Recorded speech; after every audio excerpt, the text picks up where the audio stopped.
एक बड़ी पुरानी कहावत है, कहते हैं हाथ कंगन को आरसी क्या और पढ़े लिखे को फारसी क्या। अर्दोगन और राष्ट्रपति पुतिन के बीच में बैठक हुई और इस बैठक के बाद आखिरकार तुर्की के जहाज को क्यों उड़ा दिया गया, जानेंगे रूस ने ऐसा क्यों किया है। और दिलचस्प बातें भी हुई है, जैसे शहबाज शरीफ के वीडियो के वायरल होने पर रूसी मीडिया ने अब क्या जवाब दिया है। बहुत सारी चीजें चल रही है। जियोपॉलिटिक्स में इस वक्त एकदम से हलचल मची हुई है। हमेशा की तरह जानने को मिलेगा बहुत कुछ। आइए जानते हैं इन खबरों को विस्तार से। स्क्रीन पे एक आर्टिकल देख रहे हैं। पाकिस्तान एक बड़ा काम करने जा रहा है रूस के साथ, और वो बड़ा काम क्या है, ये चाहते हैं कि रूस के साथ इनका व्यापार ठीक वैसे ही बढ़े जैसे कि भारत का रूस के साथ व्यापार बढ़ रहा है। अभी पाकिस्तान भारत के नक्शे कदम पर चलना चाह रहा है। साल 2022 में जब रूस पर यूक्रेन युद्ध के कारण प्रतिबंध लगे, साल 2024 में पाकिस्तान ने रूस को प्रस्ताव दिया कि हम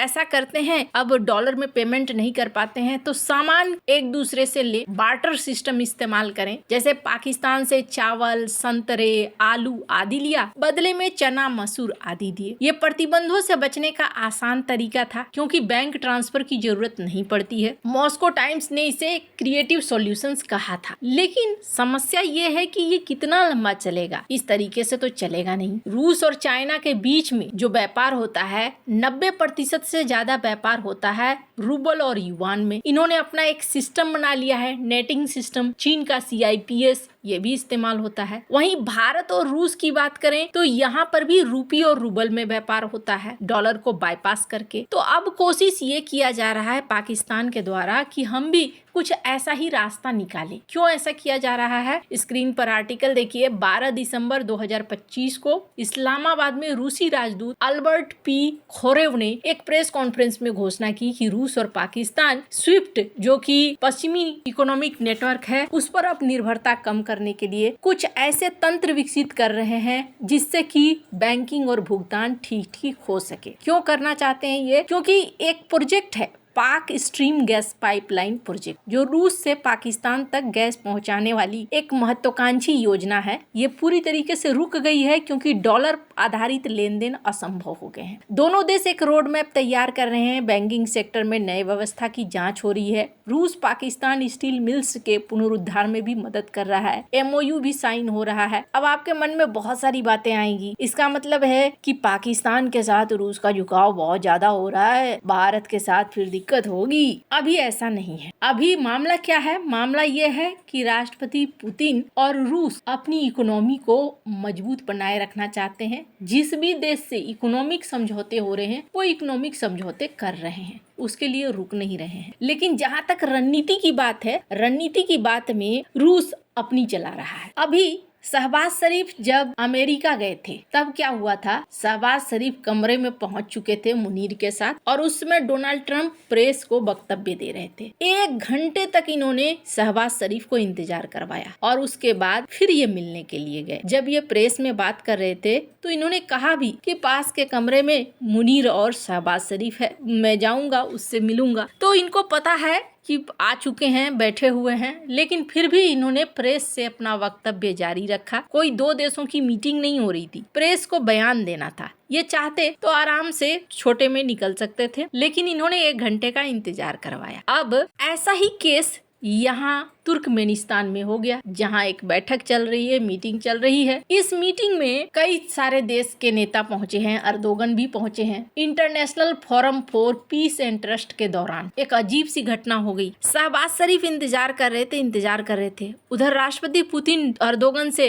मीटिंग कर रहे थे। अब अर्दोगन से राष्ट्रपति पुतिन की बैठक बहुत ही ज्यादा खास है। इसके पीछे कई सारे कारण है। कारण ये है, तुर्की रूस से तेल खरीदता है बहुत ज्यादा। इसके बाद ये भी कारण है कि तुर्की नाटो का सदस्य है। तो यहाँ बातों बातों में हो सकता है कि ये मीटिंग लंबी खिंच गई। वैसे मैं आपको बता दूं, राष्ट्रपति पुतिन बहुत फेमस हैं लोगों को इंतजार करवाने में। इनके देश में भी कोई चला जाता है तो अपने मेहमान का इंतजार करवाते हैं। विटकॉफ जब गए थे तो विटकॉफ को इन्होंने खाली समय में घुमाना शुरू कर दिया था अपनी राजधानी, लेकिन आए थे वो अपने हिसाब से घुमाने के लिए। जो एम्प्लॉय थे वो इन्हें घुमा रहे थे विटकॉफ को, लेकिन राष्ट्रपति पुतिन काफी लेट से उनसे मिले थे। डोनाल्ड ट्रंप से भी मिलने में इन्होंने देरी की थी। एक ही शख्स है जिनको ये इंतजार नहीं कराते हैं और जिसके लिए वो पूरी तरीके से तैयार रहते हैं, वो हैं पीएम मोदी। यहाँ शहबाज शरीफ आपको इंतजार करते हुए दिख रहे हैं। अब ये इतने ज्यादा बेचैन हैं कि अपने नाखून भी काट रहे हैं।